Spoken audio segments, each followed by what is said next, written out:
सबै चिज सबैलाई मनपर्छ भन्ने पनि हुँदैन। यसरी बनाएको अन्डा भुजिरी मलाई चाहिँ साह्रै नै मनपर्छ।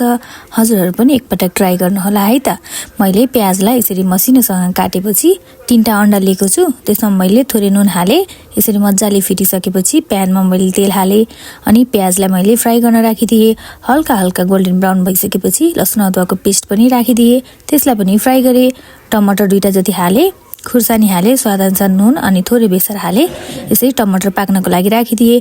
मैले थोरै मरिचको धुलो, कश्मिरी रेड चिल्ली अनि चाट मसला हाले। यसरी टमाटर मजाले पाकिसकेको थियो। त्यसपछि मैले अन्डा हाले अनि मिडियम फ्लेममा यसरी राम्रोसँग चलाउँदै यस्तो मजाको भुजिरी बनाए। निकाल्नुभन्दा अगाडि चाहिँ मैले हरियो धनिया मजाले हालिदिएको छु।